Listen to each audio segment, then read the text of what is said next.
God bless you. My name is Michael and welcome to my channel. Last time I was talking about how to leave a domestic violent situation or relationship. How to leave an abusive domestic violent relationship. Okay?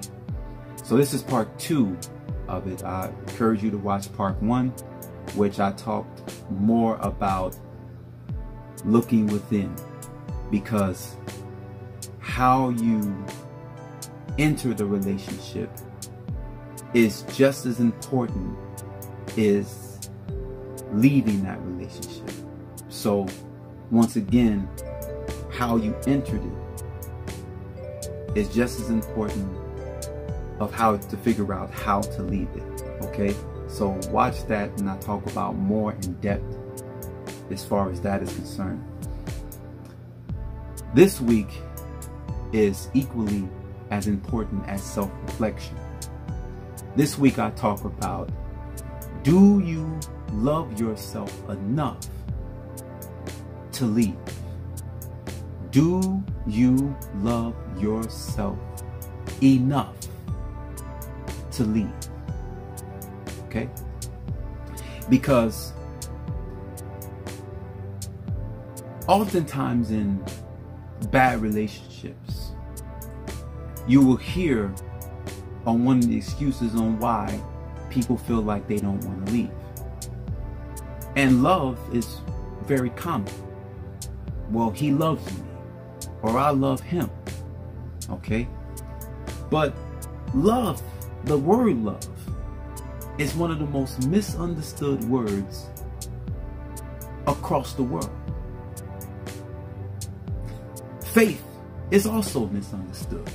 Belief is also misunderstood. Those 3 words are extremely misunderstood, but they all have something in common. Most of the time, we believe that faith, love, and belief is based off just emotions. But really, they're based off actions. They're based off actions. Love without the evidence of it isn't real. Faith without the evidence of action isn't real. Belief without the evidence of action is not real. If I told you there was a bomb in your house and you said, thank you, and I say, do you believe me? And you say, yes, but you stayed there. That means that you really didn't believe me because your actions didn't show it. So it's not if someone loves you, if they say they love you, it's can they love you? Can they love you? And more importantly, can you love yourself? Do you love yourself? How much do you value who you are?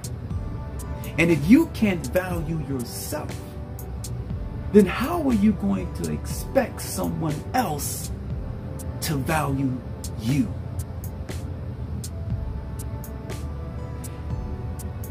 Most abusers, if they're not psychopaths or hardcore sociopaths, are made. They're not born. They're made through actions of bad parenting, bad influence. They were made to be this way. And more than likely, if you allow this abuse to happen to you, you were made to accept that kind of abuse. Because somewhere along the line, you devalued who you are as a person. You stopped loving yourself enough to do it. And that is unacceptable. Let me tell you what God tells you what love is. 1 Corinthians 13, 4 and 5. Love is patience. Love is kind. It does not envy. It does not boast. It is not proud. It does not dishonor another. It is not self-seeking. It is not easily angered. It keeps no records of wrong. 1 Corinthians 13, 4 and 5. You see, that's what real love is. The problem is we don't understand that. God's love is unconditional. He will never leave you nor forsake you. No matter what you do, no matter what you've done, He'll always love you. We leave God. God don't leave us. We walk away from Him. He never walks away from us. The opportunity is always there before us. And what He asks of you is small in comparison to what He's willing to give you. You give Him your faith. You give Him your belief. You give Him just a bit of your time, and He'll give you eternal life. He'll give you peace in this life and in the next. He's not going to do anything that's going to harm you. He will always be there for you. That's a great exchange. The enemy is the opposite. What he takes from you and what he's willing to give you back fails in comparison to what a good deal is. See, he'll tell you, I'll give you this alcohol. I'll give you this drugs. But in exchange, I want your money. I want your time. I want your self-respect.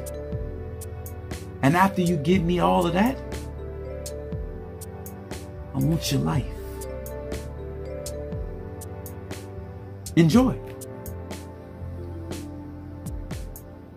He'll rob you. That's why the word says he's here to steal, kill, and destroy. That's what a bad relationship is like. A bad relationship, if you want to know what it is, if you do all this stuff for this person and they give you very little to nothing back. Now, obviously you don't value yourself enough to recognize that. But that's what it does. You cook meals, you do this, you give them money, you blah, blah, blah. You do all these wonderful things. And what he gives back in return is very little. Or if it's the opposite, whether you with a bad woman, you do all this wonderful stuff for her, and she still sleep with your brother. You know what I'm saying? Right? So, it's not a fair exchange. You see, somewhere along the line, you must have fell out of love with yourself. Or you never loved yourself enough in the first place. Maybe had a bad upbringing or a really poor example on what true love is. So without you really never knowing what that is, you echo that in your life. And I understand that. But now you must figure out, how do you get that love back? Or how do you attain that love? It starts with good relationships. And what better relationship to be in with the one that would never leave you, that would never forsake you, that would never cheat on you, that would never lie on you. No one can love you better than God can. No one. But you gotta allow him to love you. See, people get confused with being around God and allowing God to love you. You can go to church every day, pay your tithes, hoop and holler, faint, fall out. Yes, Lord Jesus. Ah! You can do all that. But if you don't let him love you, then you'll be missing out. I'll give you an example. It's like if a good-looking man that's nice and courteous and well-to-do works at your job, and every day you see him, and every day he asks you out, and you say, maybe tomorrow, I'll think about it. And you keep doing this. It doesn't matter. You will never get into that relationship if you never allow that person to love you. So you will never reap the benefits on who this person is. So it doesn't matter how much you see God. It doesn't matter how much you be around him. What makes a difference is if you let him love you. You gotta let him love you. Really love you. You gotta let him take you out. You gotta let him romance you. You gotta let him in here in order to know what real love is. Anita Baker made a song called I Want to Know What Good Love Is. Good love. Good love. I want a love that stands the test of time.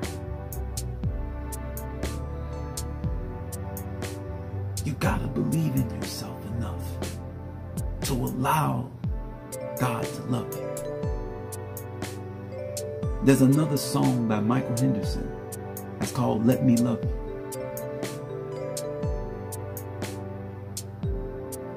And forget the words, but I think it's like, I believe you could. Let me in your heart. Let me love you. I plan to do us both good. Let me in your heart.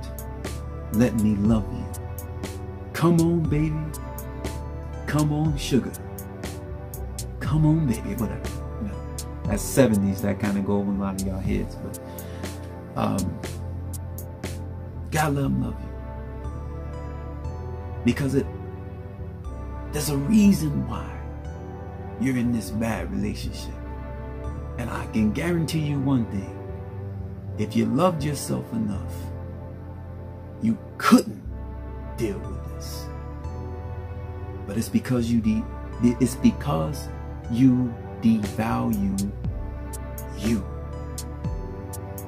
And if you devalue you, if you don't love you, how do you expect anyone else to love you back when you don't love yourself enough?